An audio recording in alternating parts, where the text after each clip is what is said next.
Brought to you by Techno Camon 30 series.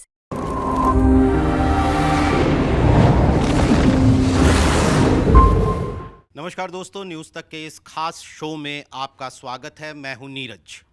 2024 का लोकसभा चुनाव देखते देखते अपने आखिरी दौर में आ पहुंचा है। 6 फेज की वोटिंग हो चुकी है। 1 जून को 7वें फेज की बची हुई 57 सीटों पर वोटिंग होगी। फिर एग्जिट पोल आएंगे और 4 जून को नतीजे। ऐसे में हर कोई ये जानने के लिए उत्सुक है कि ये चुनाव आखिर किस तरफ जा रहा है, नई सरकार की तस्वीर क्या बनती हुई नजर आ रही है।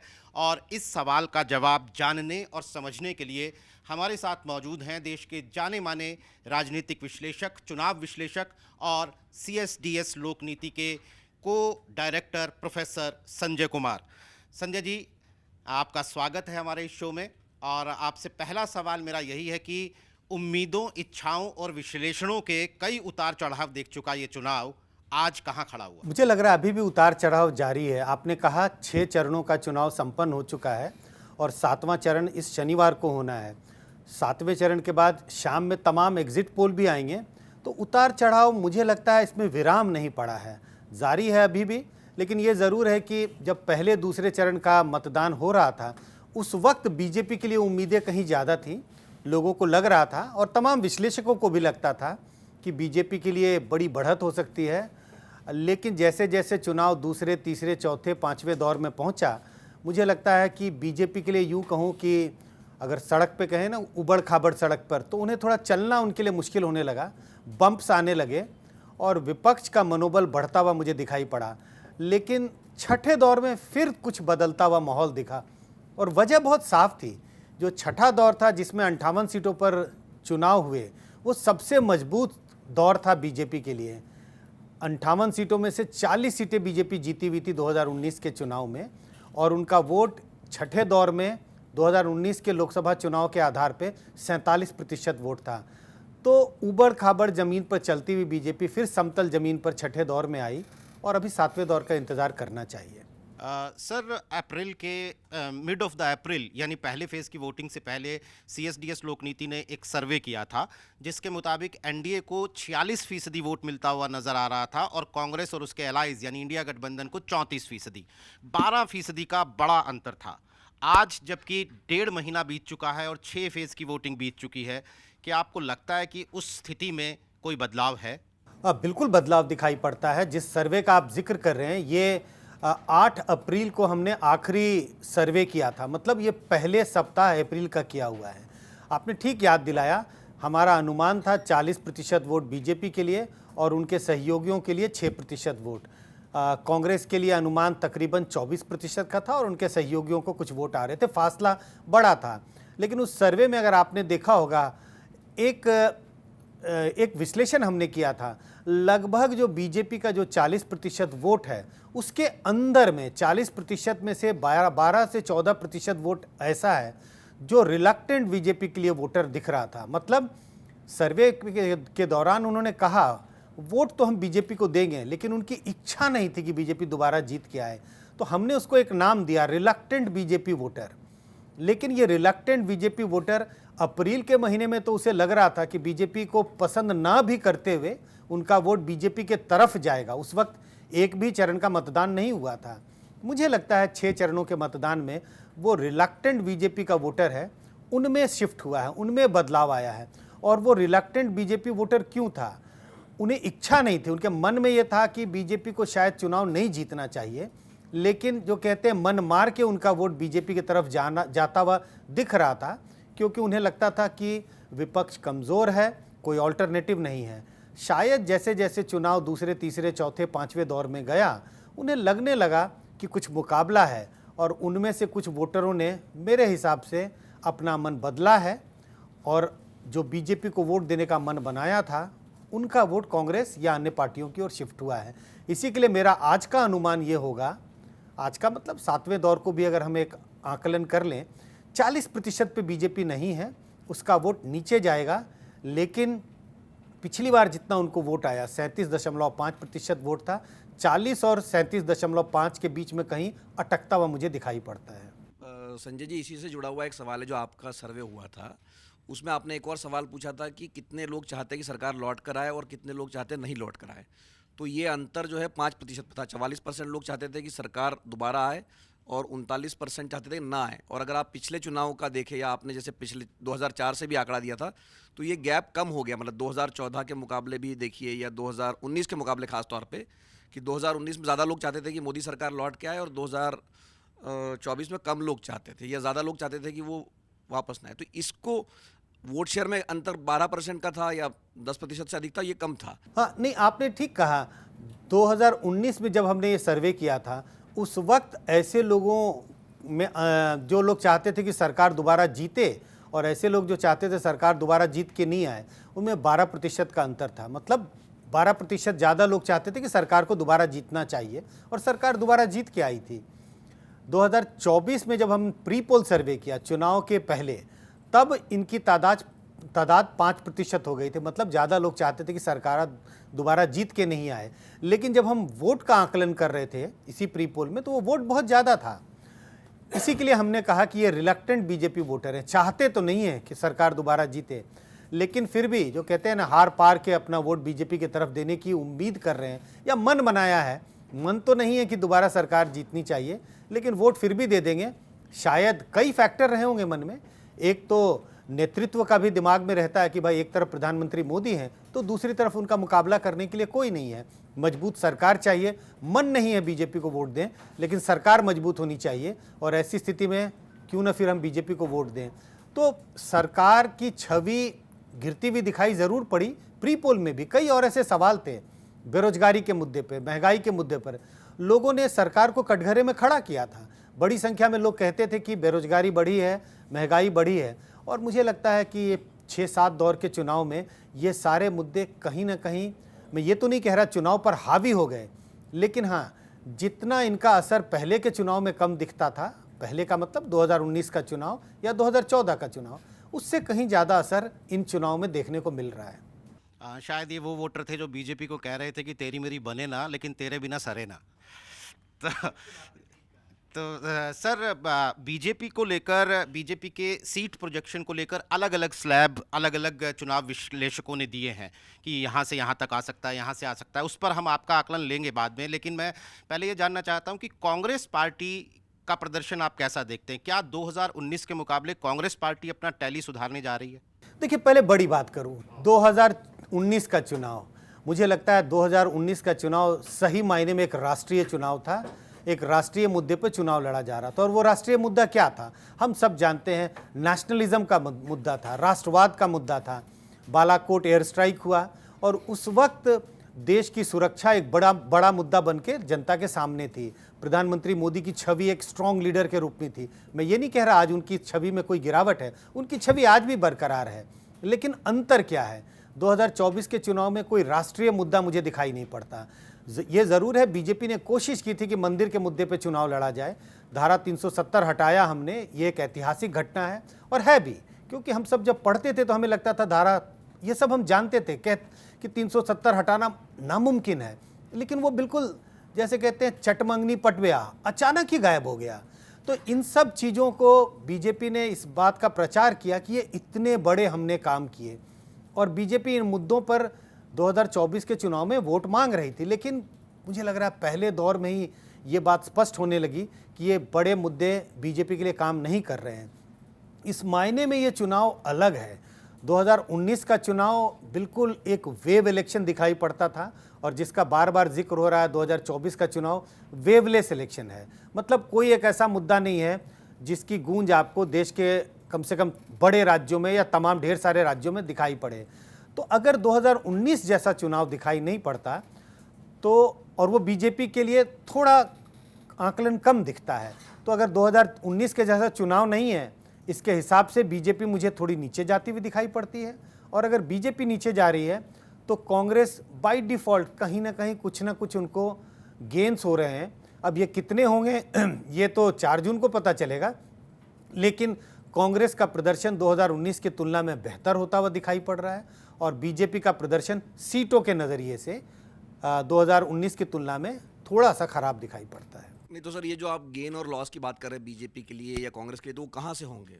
अलग अलग राज्य हैं। मुझे लगता है जब हमने इस बात का जिक्र किया कि 2019 का चुनाव एक राष्ट्रीय चुनाव था और 24 का चुनाव राष्ट्रीय चुनाव नहीं दिखाई पड़ता, क्योंकि अलग अलग राज्यों में कंटेस्ट बहुत अलग तरह से है। मैं ये बिल्कुल नहीं कह रहा कि बीजेपी के खिलाफ हवा है। अगर ऐसी स्थिति होती तो कई ऐसे राज्य हैं जहां बीजेपी अच्छा प्रदर्शन करती हुई दिखाई पड़ रही है। अगर बीजेपी के खिलाफ देश भर में हवा होती तो उन राज्यों में उसका अच्छे प्रदर्शन करने की कोई वजह नहीं थी। क्या बीजेपी के पक्ष में पूरे देश में हवा है? वो भी नहीं है। अगर ऐसा होता तो तमाम राज्यों में बीजेपी का ग्राफ ऊपर जाता हुआ दिखाई पड़ता है। कुछ ऐसे राज्य हैं जहां बीजेपी अच्छा प्रदर्शन करती हुई दिखाई पड़ रही है, इस वक्त कम से कम ऐसा लग रहा है। और वो राज्य हैं, मैं कहूँ अगर जिक्र करूँ इन राज्यों का तो उड़ीसा है, बंगाल है। दक्षिण के राज्यों का जिक्र करूं वो बिल्कुल कोस्टल, आप उड़ीसा, बंगाल, आंध्रा, तेलंगाना और थोड़ा और दक्षिण की ओर जाएं तो तमिलनाडु और दक्षिण की ओर चले जाएं तो केरल। ये ऐसे राज्य हैं जहां मुझे लगता है बीजेपी का प्रदर्शन 2019 के चुनाव की तुलना में बेहतर होगा। कितना बेहतर होगा, सीटों में कितना इजाफा होगा? कुछ ऐसे राज्य हैं जैसे केरल, वोट में इजाफा होगा लेकिन लगता है शायद सीटें निकाल पाना बीजेपी के लिए मुश्किल है। तमिलनाडु, तमाम तरह के आंकलन हैं जिसका जिक्र आप भी कर रहे हैं। निश्चित रूप से बीजेपी बड़ा इनरोड बना रही है, जो कह रहे हैं बिल्कुल पांव पसार लिए बीजेपी ने, लेकिन कितनी सीटों में इजाफा होगा? शायद बड़ा गेंस नहीं है। 2-4 सीटें बीजेपी जीत सकती है, अभी भी हो सकता है वो 1 हो, 2 हो, ना भी हो। लेकिन हाँ, तमिलनाडु जो बाइपोलर कंटेस्ट होता था, इस बार बाइपोलर नहीं है। इस बार बिल्कुल 3 धड़ों में दिखाई पड़ता है और बीजेपी ने ज़बरदस्त अपनी पैठ बनाई है, ऐसा इस वक्त दिखाई पड़ रहा है। आंध्रा में उन्होंने एक अच्छा अलायंस किया टीडीपी के साथ, उसके बदौलत उन्हें कुछ गेंस होंगी। तेलंगाना में भी बाइपोलर कंटेस्ट हो गया है। बीआरएस जो अभी अभी अपना विधानसभा चुनाव हारी है, वो बिल्कुल हाशिए पे जाती हुई दिखाई पड़ती है और मुझे लग रहा है कि वहाँ पर कांग्रेस और बीजेपी के बीच सीधा मुकाबला है। तो ये सब कुछ ऐसे राज्य हैं। बंगाल में मुझे लगता है सीधे मुकाबले में बीजेपी अच्छा प्रदर्शन करती हुई दिखाई पड़ती है और इसकी वजह बहुत साफ है, बीजेपी ने इन राज्यों में कड़ी मेहनत की है। तमिलनाडु में प्रधानमंत्री मोदी ने कई बार प्रचार किए। बंगाल में अमित शाह और तमाम बीजेपी के नेताओं ने खूब जोर लगाया। इन सब का प्रभाव दिखाई पड़ता है। मैं ये नहीं कह रहा कि उत्तर के राज्यों में बीजेपी के नेताओं ने मेहनत नहीं की, लेकिन उत्तर भारत के कई राज्य ऐसे हैं जहां बीजेपी का प्रदर्शन 2019 के चुनाव में मैक्सिमम था। मैक्सिमम जब जिक्र करते हैं, अब राजस्थान है, 25 की 25 सीटें, 14 में भी और 19 में भी, उससे ऊपर बीजेपी जा नहीं सकती। गुजरात 26 की 26 सीटें, उसके ऊपर जा नहीं सकती। ऐसे तमाम राज्य हैं, हिमाचल है, दिल्ली है, उत्तराखंड है, मध्य प्रदेश है, छत्तीसगढ़ है। ये ऐसे तमाम राज्य हैं जहाँ पर बीजेपी का प्रदर्शन इतना ज़बरदस्त रहा है 19 के चुनाव में, उसके ऊपर जाने की गुंजाइश नहीं है। तो गुंजाइश क्या है? बीजेपी को कुछ न कुछ इन राज्यों में नुकसान हो सकता है और इसकी भरपाई होती हुई मुझे दक्षिण के राज्य और जो पूरब के जो 2 राज्य हैं, बंगाल और उड़ीसा, उन राज्यों से मुझे दिखाई पड़ता है। जो आपने एक फ्रेज़ बताया रिलक्टेंट वोटर जो इस बार पैदा हुआ है, उसके बावजूद आपको लग रहा है कि बीजेपी शायद वापसी कर पाएगी, तो क्या इंडिया गठबंधन और विपक्ष इस रिलक्टेंट वोटर को इनकैश करने में नाकाम रहा? नाकाम रहा, इतने कठोर शब्द या इतने स्ट्रॉन्ग शब्द का मैं इस्तेमाल नहीं करूंगा, लेकिन हाँ, ये ज़रूर है कि उन्हें आधी सफलता मिली। कुछ वोटरों को ज़रूर अपनी ओर लुभा पाए हैं और इसी के लिए मुझे लगता है, हमारा अनुमान है कि कांग्रेस का प्रदर्शन 2019 की तुलना में वोट के नज़रिए से और सीटों के नज़रिए से बेहतर होगा। अगर ये रिलक्टेंट वोटर जो अप्रैल के पहले सप्ताह में जिन्होंने मन बनाया था बीजेपी को वोट करेंगे, आधा अधूरा मन था और उस वक्त बीजेपी के लिए अनुमान 40% का था, तो अगर ये वोटर शिफ्ट नहीं होते तो कांग्रेस का प्रदर्शन इतना अच्छा नहीं होता जितना शायद वो आज अच्छा करती हुई दिखाई पड़ रही है। अच्छा का मतलब कांग्रेस के लिए 10-12 सीटों का इजाफा, मैं उसे अच्छा प्रदर्शन मानूंगा, क्योंकि जनवरी के महीने में तो ऐसा प्रतीत होता था जैसे कोई चुनाव ही नहीं है, एकदम एक तरफा चुनाव है। तो फेलियर नहीं मैं मानता कि कांग्रेस और विपक्षी पार्टियों का फेलियर नहीं है, लेकिन हाँ, ये ज़रूर है कि जितना वो अनुमान कर रहे थे या जितनी उनकी अपेक्षा थी कि हम ऐसे मतदाताओं को जो बीजेपी से किसी न किसी कारण से थोड़े नाराज़ दिखाई पड़ते हैं, उनको अपनी ओर ला पाएँ, उतनी सफलता उन्हें नहीं मिली जितनी वो अपेक्षा करते थे। और अगर मोदी के तीसरे टर्म की बात हो रही है, तो तीसरी बार मोदी की लहर है क्या? और ये अगर नहीं है तो फिर ये क्या वजह रही कि ये जनरेट नहीं हो पाई? मुझे नहीं लगता है कि लहर है। मोदी लहर नहीं है, बीजेपी लहर नहीं है। अलग अलग राज्यों में कह सकता हूँ कि छोटी छोटी तरंगे हैं, और लहर का मतलब होता है जब पूरे पानी का बहाव या हवा का बहाव एक तरफ होता है तब हम लहर देखते हैं। लेकिन जिन राज्यों का मैंने जिक्र किया तो वो लहर नहीं है, तरंगे हैं। अगर किसी राज्य में तरंग बीजेपी के पक्ष में है तो कोई दूसरा राज्य है, पड़ोसी राज्य, जहां वो जो तरंग है, वो छोटी तरंग है, वो बीजेपी के खिलाफ है, तो ये एक दूसरे को कट कर रही हैं। इसी के लिए आपको एक लहर दिखाई नहीं पड़ता। अगर सारे राज्यों में कमोबेश एक तरफा हवा होता तब हमें लहर दिखाई पड़ती, और इसी वजह से मैं नहीं मानता कि कोई लहर है। बीजेपी इसके बावजूद अच्छी सीटें ले आ सकती है, बीजेपी की सरकार बन सकती है, जिसकी पूरी पूरी संभावना है। अपने दम पर बीजेपी बहुमत ला सकती है। इसके बावजूद मैं कहूँगा लहर वाला चुनाव नहीं था, छोटी छोटी तरंगें थी, और वो तरंगें इस कारण से हमें नज़र नहीं आ रही थी क्योंकि एक दूसरे को काट रही थी। कई राज्यों का मैंने जिक्र किया जहां बीजेपी 2019 की तुलना में अच्छा प्रदर्शन कर रही है, और कई ऐसे भी राज्य हैं जहां बीजेपी का प्रदर्शन 2019 की तुलना में खराब है। तो ये कहते हैं कैंसिलिंग आउट ईच अदर, इस वजह से हमें ये कोई लहर दिखाई नहीं पड़ी। बहुत सारे अनुमानों और आकलन में एक बात ये भी आ रही है कि बीजेपी को अलायंस मतलब एनडीए गठबंधन का उतना फ़ायदा नहीं मिल रहा है, लेकिन जो कांग्रेस को जो फ़ायदा मिल रहा है वो अलायंसेस का ही मिल रहा है। तो क्या बिहार में और महाराष्ट्र में बीजेपी को इसलिए नुकसान का अनुमान है कि वहाँ अलायंस उसको डैमेज कर रहे हैं? दो चीज़ें बहुत साफ हैं। आपने ठीक कहा, बीजेपी के अलायंसेस को देखें और बीजेपी को अलायंसेस का फ़ायदा, कांग्रेस के लिए अलायंसेस का फ़ायदा, दोनों में बहुत फ़र्क है। और उसकी वजह बहुत साफ़ है। अगर आप बीजेपी के अलायंसेस को देखें और 2019 से तुलना करें तो बीजेपी के अलायंस पार्टनर की संख्या कम हो गई है और कांग्रेस के अलायंस पार्टनर की संख्या ज़्यादा है। बड़ी रीजनल पार्टियां हैं जो सब या कांग्रेस के साथ हैं, अगर साथ नहीं भी हैं तो बीजेपी के साथ नहीं हैं। तो 19 की तुलना में बीजेपी के अलायंस पार्टनर की संख्या कम हुई है और उनका जनाधार भी। एक सबसे बड़ा उनका अलायंस पार्टनर इस वक्त कौन है? जेडीयू है, और हम सबको पता है जेडीयू को का आकलन अगर करें तो अब उसकी जेडीयू का उतना प्रभाव नहीं है बिहार की राजनीति में जितना 2019 के चुनाव में दिखाई पड़ता था। तो आपकी बात से मैं पूरी तरह सहमत हूँ। कांग्रेस को अपने अलायंसेस का जितना फ़ायदा मिल रहा है उतना बीजेपी के को अपने अलायंसेस का फ़ायदा नहीं मिल रहा, और उसका एक्सप्लेनेशन मैंने दिया। क्योंकि नंबर ऑफ़ अलायंसेस और जो अलायंस पार्टनर्स हैं उनके नंबर्स और उनका जो स्ट्रेंथ है बहुत अलग है।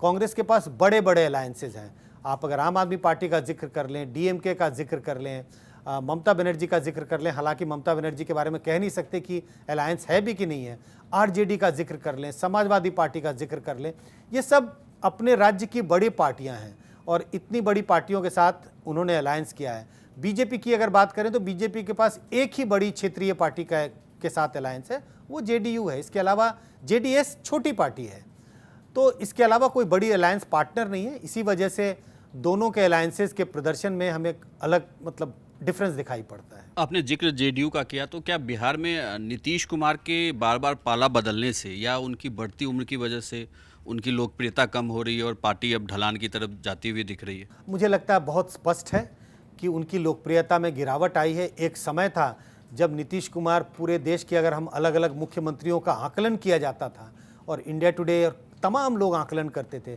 तो वो नंबर 1 नंबर 2 चीफ मिनिस्टर होते थे। अलग अलग चीफ मिनिस्टर की जब तुलना होती थी, रैंकिंग होती थी। अगर आज आप रैंकिंग करें तो वो बड़े नीचे बॉटम पर चले जाएंगे। तो उनकी पॉपुलैरिटी में गिरावट है, और हम जानते हैं ये तमाम रीजनल पार्टियां हैं वो सब एक नेता के सहारे टिके होते हैं। उस नेता की छवि खराब हुई, किसी कारणवश वो नेता अब पार्टी को लीड करने की स्थिति में नहीं है और पार्टी हाशिए पे चली जाती है। जेडीयू हाशिए पे तो नहीं जा रही है 2024 के लोकसभा चुनाव में, लेकिन ढलान पर निश्चित है। नीतीश कुमार की पॉपुलैरिटी में गिरावट है और जेडीयू का प्रदर्शन भी 2024 में मुझे वैसा होता हुआ दिखाई नहीं पड़ रहा है जैसा उन्होंने 2019 के चुनाव में किया था। तेजस्वी यादव जिस तरीके से रैलियां कर रहे हैं, अभी राहुल गांधी की भी रैली हुई थी साथ में, तो क्या ये कॉम्बिनेशन जो है ये वहाँ एनडीए को खास करके इस बिहार में भारी पड़ रहा है? क्योंकि मोदी की भी वहाँ लगभग 20 रैलियाँ हो गई हैं अभी तक। तो इससे क्या लगता है कि वहाँ पर नीतीश कुमार के साथ होने से एनडीए के लिए मुश्किल है, और तेजस्वी चूंकि इस बार इंडिया गठबंधन में साथ है और वहाँ से नीतीश हट गए हैं तो इसका भी बेनिफिट मिल रहा है उन्हें? मुझे लगता है बिहार की अगर चुनाव की बात करें या देश के चुनाव की भी बात करें तो अगर 2-3 बड़े फैक्टर्स हैं, मैं अगर ये देखने की कोशिश करूं कि इस चुनाव में बड़े फैक्टर क्या रहे।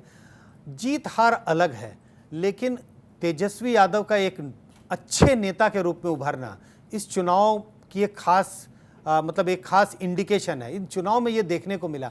मैं दोबारा कह रहा हूँ, जीत हार एक अलग बात है। हो सकता है कि आरजेडी प्लस का प्रदर्शन बहुत अच्छा ना रहे बिहार में, लेकिन इसके बावजूद जिस तरह से तेजस्वी यादव ने आरजेडी, कांग्रेस और अपने सहयोगियों के कैंपेन को लीड किया है और बड़े संयम से अपने ऊपर कंट्रोल रखकर, मतलब कभी स्लिपेजेस नहीं हुए, तो तेजस्वी यादव एक अच्छे नेता के रूप में, एक अच्छे प्रवक्ता के रूप में बिहार की राजनीति में उभरे हैं, जिसको रिकॉग्नाइज तमाम पार्टी के लोग करते हैं। तो तेजस्वी और कांग्रेस का एक साथ होना कहीं ना कहीं बिहार की राजनीति में मोदी को सीधी सीधी चुनौती मिल रही है। प्रधानमंत्री मोदी को सीधी चुनौती है। ये अपने आप में एक बड़ी उपलब्धि मुझे लगता है तेजस्वी यादव के लिए है कि आपका मुकाबला सीधा सीधा प्रधानमंत्री के से हो रहा है। ऐसा कम से कम बिहार की जनता देख रही है। सीटें किसको कितनी आएंगी वो तो 4 जून को पता चलेगा, लेकिन हाँ, मुकाबला उन्होंने डटकर किया है प्रधानमंत्री नरेंद्र मोदी का, या एनडीए का, यूँ कहूँ कि एनडीए का बिहार में। एक और सवाल की बिहार से 2 मुद्दे उठे। एक तो जातीय सर्वे का, जो आपकी इससे पहले वाले लोकनीति के उसमें था भी, और दूसरा आरक्षण, संविधान बदलने की बात भी लालू यादव ने उठाई और आरक्षण, मुस्लिमों को आरक्षण देने वाली बात भी कही। क्या इसका भी चुनाव में असर होता दिख रहा है क्या, कि जातीय सर्वे से कुछ फ़ायदा मिलेगा इन पार्टियों को? क्योंकि आप देखें तो आरजेडी ने उम्मीदवारों में काफ़ी इस पे एक्सपेरिमेंट उन्होंने कर लिया। जैसे वैशाली वाली सीट पे उन्होंने फॉरवर्ड वर्सेस फॉरवर्ड करवा दिया, 7 कुशवाहा उम्मीदवार उतार दिए। क्या इस तरीके के एक्सपेरिमेंट का बिहार में फ़ायदा होने वाला है? देखिए, जातीय सर्वेक्षण हो, इस बात को खुल के कोई भी पार्टी नकार नहीं सक रही है। किसी भी पार्टी से आप पूछें, ऑफ द कैमरा या ऑन द कैमरा, कोई नकारता नहीं है। बहुत मुश्किल है। ये वैसे ही है, जब आपको याद होगा जब मंडल कमीशन की रिपोर्ट्स पेश की गई थी, विरोध भी हो रहे थे, समर्थन भी हो रहे थे, लेकिन खुल के कह पाना कि हम इसका विरोध करते हैं, मुश्किल था। हमने सर्वेक्षण भी किए, कई राज्यों में सवाल भी पूछे, बड़ी संख्या में लोग कहते हैं होना चाहिए। जब चुनाव के पहले इस मुद्दे को कांग्रेस या रीजनल पार्टियां उठाती थी, खासकर आरजेडी, मुझे लगता था इस बात को चुनावी मुद्दा बनाने में विपक्ष असफल होगा या ये मुद्दा नहीं बन पाएगा। लेकिन जैसे जैसे चुनाव आगे बढ़ा, दूसरे, तीसरे, चौथे दौर में, मुझे लगा ये अपने आप में एक मुद्दा बना कि जातीय सर्वेक्षण मुद्दा नहीं बना, लेकिन सोशल जस्टिस एक बड़ा मुद्दा बना। और ये इतना बड़ा मुद्दा बना, और मैं इस वक्त संविधान बचाओ और लोकतंत्र बचाओ का भी जिक्र करूंगा, जिन मुद्दों पर कांग्रेस और विपक्षी पार्टियों ने, खासकर आरजेडी, समाजवादी पार्टी, इन पार्टियों ने खुलकर प्रचार किया। मुझे लगता था शुरू में कि ये ऐसे मुद्दे हैं जिस पर आप चुनाव नहीं लड़ सकते, चुनाव नहीं जीत सकते। जीतने की स्थिति में आज भी इंडिया गठबंधन नहीं है, लेकिन उस वक्त मुझे लगता था कि ऐसे मुद्दे हैं जिसका जनता के साथ कोई सरोकार नहीं है। लेकिन चुनाव जिस तरह से बदला मतलब नैरेटिव कैसे बदला, प्रधानमंत्री मोदी, बीजेपी के तमाम नेताओं को इस बात की पे सफाई देनी पड़ी कि क्यों संविधान बदलने की हमारी कोई प्लान नहीं है। इस तरह से ये जो मुद्दे थे, एक बड़े मुद्दे के रूप में उभरा इन चुनाव में। तो आरजेडी, कांग्रेस और तमाम विपक्षी पार्टियों ने अच्छी कैंपेनिंग की, इन मुद्दों को जनता तक ले जाने में सफल दिखाई पड़े। और सफलता का पैमाना, फिर मैं कहूँगा जीत हार नहीं, लेकिन सफलता का पैमाना यह है कि आप बीजेपी, जो इतनी मजबूत पार्टी दिखाई पड़ती है भी मजबूत, तमाम आंकड़ों के नज़रिए से देखें, वो इस बात का बार बार जिक्र होता है कि कितने लोग बीजेपी के मेंबर हैं, लेकिन आप वोट प्रतिशत, सीटों के प्रतिशत के हिसाब से भी देखें तो बड़ी पार्टी है। प्रधानमंत्री मोदी और तमाम बीजेपी के नेताओं को उसको रिस्पॉन्ड करना पड़ा। ये अपने आप में एक तरह से संकेत देता है कि ये सारे मुद्दे जनता के बीच में कहीं ना कहीं सफल होते हुए दिखाई पड़ रहे थे।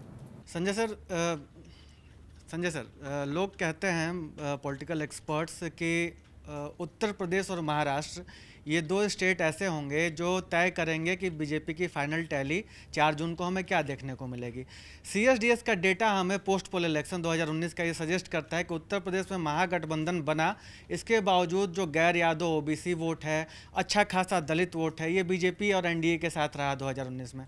लेकिन जब मायावती आज उत्तर प्रदेश में एक त्रिकोणीय चुनाव बनाने की कोशिश कर रही हैं, तो आज जब छठे चरण के चुनाव संपन्न हो चुके हैं और 7वें चरण की वोटिंग होगी, तो आप यूपी में क्या देख रहे हैं? हैं, क्या दलित वोट जिस तरीके से 2019 में बीजेपी के साथ था वो उसके साथ है, या बसपा अपने कैडर को बचा कर रख पा रही है? गैर यादव ओबीसी वोट में भाजपा ने जो मजबूती बनाई थी, क्या भाजपा आज उस मजबूती पर कायम है, या अखिलेश यादव के गठबंधन के जो नए नए प्रयोग हैं वो इस वोटर्स को अपनी ओर आकर्षित कर? देखिए, यूपी का चुनाव जिस तरह से लोगों का अनुमान था उसमें मैं भी शामिल हूँ। मुझे लगता था कि खासकर 22 जनवरी को जो प्राण प्रतिष्ठा का कार्यक्रम हुआ उसके बाद लग रहा था कि बिल्कुल यूपी में तो एक लहर होगी, राम मंदिर की लहर होगी। और मुझे लगता था 72-74 बीजेपी बड़े आराम से उन आंकड़ों को छू लेगी, लेकिन आज ऐसी स्थिति दिखाई नहीं पड़ती। आपने जिस बात का जिक्र किया कि मायावती ने इसको त्रिकोणीय चुनाव बनाने की कोशिश की, वो कोशिश ही रह गई है। अलग चुनाव लड़ रही हैं, आपके ही शब्द का मैं इस्तेमाल कर रहा हूँ, वो कोशिश रह गई, त्रिकोणीय चुनाव बना नहीं। और कोशिश इसी के लिए वो सिर्फ कोशिश रह गई क्योंकि उनका कोर वोटर को भी ये लगने लगा कि मायावती के साथ वोट देना शायद अपने वोट को बर्बाद करना हो।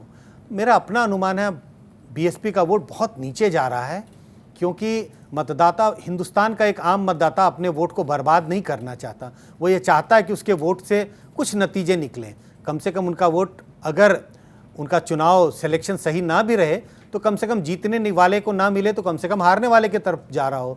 लेकिन ऐसी पार्टी को वोट देने का मन बिल्कुल ही नहीं होता जिसके जीतने की कोई संभावना नहीं है। तो त्रिकोणीय मुकाबला नहीं बना है और इसकी वजह मुझे लगता है कि दलित वोट जो है मायावती का वो शिफ्ट हुआ है। 2019 के आंकड़ों का आप जिक्र कर रहे थे, बिल्कुल 2019 के चुनाव में तो दलित वोट काफ़ी हद तक, गैर जाटव दलित वोट बीजेपी के पक्ष में यूपी में शिफ्ट हुआ, गैर यादव ओबीसी वोट बीजेपी के पक्ष में शिफ्ट हुआ। सब में कुछ ना कुछ बिखराव है, और बिखराव का मतलब उसकी पकड़, बीजेपी की जितनी पकड़ इन मतदाताओं पे थी वो थोड़ी ढीली पड़ी है, और वो कहीं ना कहीं समाजवादी पार्टी गठबंधन की ओर शिफ्ट होता हुआ दिखाई पड़ रहा है। आप देखें, पिछले बार के चुनाव का जिक्र करें तो 1 सीट कांग्रेस के पास, 10 सीटें बीएसपी के पास और 5 सीटें समाजवादी पार्टी के पास। अगर आप इन तीनों का जोड़ दें तो 16 सीटें हो जाती हैं। कहीं ना कहीं बीएसपी का प्रदर्शन तो अच्छा दिखाई नहीं पड़ता। बीजेपी के पास 62 सीटें थी। मुझे लग रहा है बीजेपी बहुत अच्छा अपने 2019 के प्रदर्शन से कोई बहुत अच्छा करती हुई यूपी में दिखाई नहीं पड़ती। और अगर ऐसी स्थिति है तो कहीं ना कहीं समाजवादी पार्टी और कांग्रेस को ही फ़ायदा इसका मिलेगा, क्योंकि बीएसपी को सीटों के लिहाज से तो मुझे लगता नहीं है कि कुछ फ़ायदा होने वाला है, बहुत नुकसान होने की उम्मीद है। नहीं तो संजय जी, आपके पास चूँकि समय कम है, एक क्विक फायर आपसे मैं सवाल पूछना चाहता हूँ। आपने कहा सीटें बीजेपी की घट सकती है, इंडिया की बढ़ सकती है, तो राज्यवार हम जान लेते हैं कि उत्तर प्रदेश में क्या एनडीए की सीटें घटेंगी या बढ़ेंगी? एग्जैक्ट तो ऐसा थर्मामीटर तो नहीं है, बहुत मुश्किल है बताना कि सीटें बढ़ेंगी कि घटेंगी। लेकिन यूपी में मुझे लगता है बहुत उलटफेर नहीं है, बहुत बड़ा बदलाव नहीं है बीजेपी एनडीए के नज़रिए से। और अगर ये नहीं बढ़ा रहे हैं सीटें और बीएसपी अच्छा प्रदर्शन नहीं कर रही है तो निश्चित है समाजवादी पार्टी और कांग्रेस की गठबंधन की सीटें बढ़ेंगी, क्योंकि समाजवादी पार्टी को तो 5 सीटें थी और कांग्रेस के पास 1 थी, तो 6 से तो समाजवादी पार्टी कांग्रेस गठबंधन की सीटें ज़रूर बढ़ेंगी। बीजेपी जहां है लगभग वैसे ही वहीं पर है। अब एक एक सीटों का अनुमान नहीं लगा सकता मैं कि क्या 62 की 64 होंगी कि नहीं होंगी, 65 होगी कि नहीं होगी, और क्या 62 से वो 58 या 55 हो नहीं सकती, वो भी दोनों ही गुंजाइश है। और अगर बिहार की बात करें, जब 40 में से 39 सीटें पिछली बार एनडीए को मिली थी, बिहार बहुत आसान है कह पाना, क्योंकि जब आप 40 में से 39 है तो आपके ऊपर जाने की सीटों के नज़रिए से आपके गिनती में इजाफा होने की गुंजाइश बहुत कम है, नीचे जाने की पूरी उम्मीद है। और मुझे लगता है ऐसा ही कुछ होता हुआ बिहार में भी दिखाई पड़ रहा है। बीजेपी की अपनी सीटें भले का नुकसान भले हो या ना हो, लेकिन उनके सहयोगियों के सीटों में नुकसान होगा, और 39 की रिपीट कर पाना तो एनडीए के लिए बहुत मुश्किल है। और राजस्थान के बारे में भी है, जैसे आपने कहा कि 25 में से 25 सीटें आई थी, तो इस बार राजस्थान में क्या हो सकता है? 14 और 19 दोनों में 25 की 25 सीटें आई थी। हाल ही में कांग्रेस ने अपना विधानसभा चुनाव वो हारी हैं, लेकिन प्रदर्शन उतना बुरा नहीं रहा है। कांग्रेस ने मजबूती से विधानसभा के चुनाव में भी लड़ाई लड़ी। कांग्रेस कई बार अपने विधानसभा के चुनाव हारी है राजस्थान में, लेकिन जब हारती है तो बड़ी बुरी हार होती है। इस बार हारने के बावजूद कांग्रेस का प्रदर्शन अच्छा रहा था, और वो मजबूती मुझे लग रहा है कहीं ना कहीं राजस्थान में भी दिखाई पड़ती है। 25 की 25 सीटें राजस्थान में बीजेपी के लिए जीतना तो मुझे असंभव लग रहा है। कितनी सीटें हारती हैं, कई तरह के अनुमान हैं। कोई कह रहे हैं कांग्रेस बीजेपी 10 सीटें हार रही है, 12 सीटें हार रही है। मुझे लगता है कि इतनी बड़ी हार होना बीजेपी के लिए, और इतनी बड़ी हार का मतलब 25 में से अगर आप 10 सीटें हार रहे हैं तो मैं इसको एक बड़ी हार मानता हूं। वो मुश्किल है, क्योंकि राजस्थान में बीजेपी ने सिर्फ 25 सीटें जीती नहीं थी, 23 सीटों पर उनका वोट 50% से भी ज़्यादा था। तो इतना बड़ा स्विंग तो मुझे कहीं दिखाई नहीं पड़ता, लेकिन कुछ ना कुछ तो नुकसान बीजेपी को हो रहा है। अब वो 3 सीटों का, 4 सीटों का, 5 सीटों का, ये शायद इसके लिए 4 जून का इंतज़ार करें, लेकिन मुझे लग रहा है लगभग ऐसा ही कुछ लॉस होगा।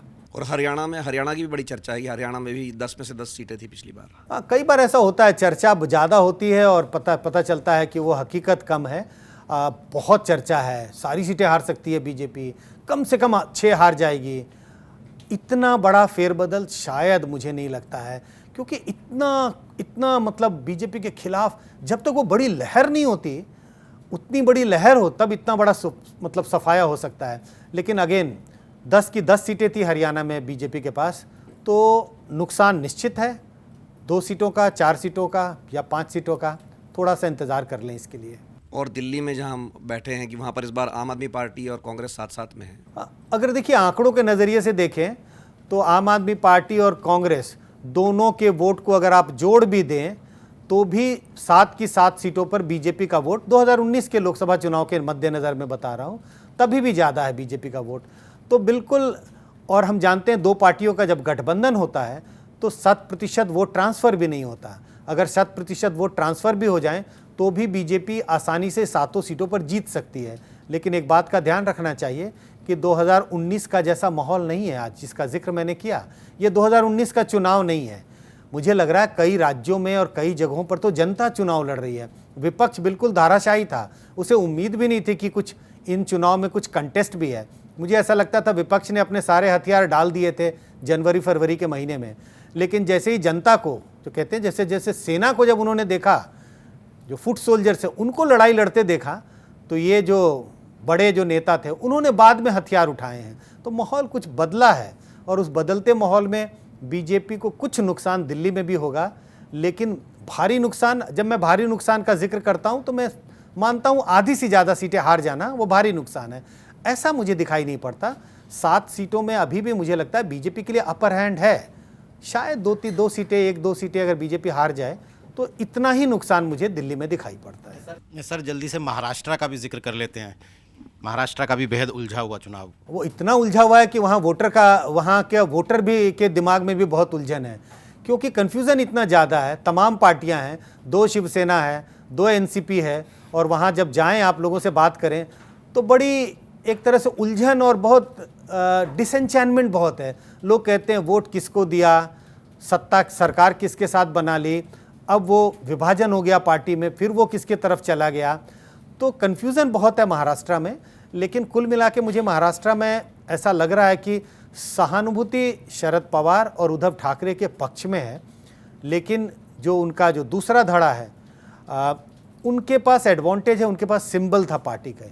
लेकिन कुल मिला के मुझे लग रहा है महाराष्ट्र विकास आघाड़ी जो कांग्रेस गठबंधन है उनका पलड़ा भारी दिखाई पड़ता है। 48 सीटें हैं, कांटे का मुकाबला है महाराष्ट्र में, लेकिन पलड़ा महाराष्ट्र विकास आघाड़ी का दिखाई पड़ता है। इनको कुछ न कुछ इनको एडवांटेज ओवर एनडीए दिखाई पड़ता है। अब 48 में से इनके पास हो सकता है कि 26 सीटें हों, उनके पास 21-22 सीटें हो सकती हैं। फासला इतना ही, अंतर इतना ही मुझे दिखाई पड़ता। लेकिन अगर इस नज़रिए से भी देखें तो एनडीए को 2019 की तुलना में भी नुकसान होगा, क्योंकि एनडीए ने 48 में से 41 सीटें जीती थी 2019 के चुनाव में। सर आखिरी कर्नाटका के बारे में भी आपका एक विश्लेषण। हाँ, कर्नाटका का हमने जिक्र नहीं किया। साउथ का एक राज्य ऐसा है जहाँ पर एनडीए या बीजेपी को नुकसान होने की गुंजाइश है, और उसकी वजह बहुत साफ है। 28 में से बीजेपी ने 25 सीटें जीती थी 2019 के लोकसभा चुनाव में। इस बार उनका गठबंधन है जेडीएस के साथ, और बीजेपी सिर्फ 25 सीटों पर चुनाव लड़ रही है। 25 सीटें उन्होंने पिछली बार जीती थी, इस बार 25 सीटों पर चुनाव लड़ रहे हैं। कर्नाटक में कांग्रेस की सरकार बनी है, और कर्नाटक से कांग्रेस के 3 बड़े नेता हैं। उनके राष्ट्रीय अध्यक्ष कर्नाटक से हैं, चीफ मिनिस्टर और डिप्टी चीफ मिनिस्टर, जो कर्नाटक के ही नहीं देश के कांग्रेस के लीडरों की अगर चर्चा करेंगे तो उसमें एक बड़े नेता के रूप में और संगठन के लिए काम करते हैं। इस हिसाब से बीजेपी को नुकसान कर्नाटक में भी निश्चित है। 25 की 25 सीटें जीत पाना मुश्किल है। आंकड़ों का अगर जिक्र करें तो तमाम आंकड़े आ रहे हैं, 12 सीटों का नुकसान, 15 सीटों का नुकसान, 6 सीटों का नुकसान। मुझे लगता है आंकड़ों के जाल में अभी ना फंसे, लेकिन नुकसान निश्चित है बीजेपी को कर्नाटक में। तो दोस्तों, वो सुबह बस अब आने ही वाली है जब आप नींद से जागेंगे और लोकसभा चुनावों के नतीजे आपके सामने होंगे, और वो नतीजे क्या हो सकते हैं, उनकी तस्वीर क्या हो सकती है, ये हमने प्रोफेसर संजय कुमार से समझने की कोशिश की। 4 जून के इन नतीजों तक चैनल्स हर दिन चुनावों का blood pressure, sugar level, heart beat नापता रहेगा, और हर दिन हम आपके सामने ये तस्वीर पेश करने की कोशिश करते रहेंगे कि आखिर नई सरकार देश में किसकी बनने जा रही है। आज हमारे साथ इस कार्यक्रम में शिरकत करने के लिए प्रोफेसर संजय कुमार, आपका बहुत बहुत शुक्रिया। तमाम दर्शकों का आभार। नमस्कार।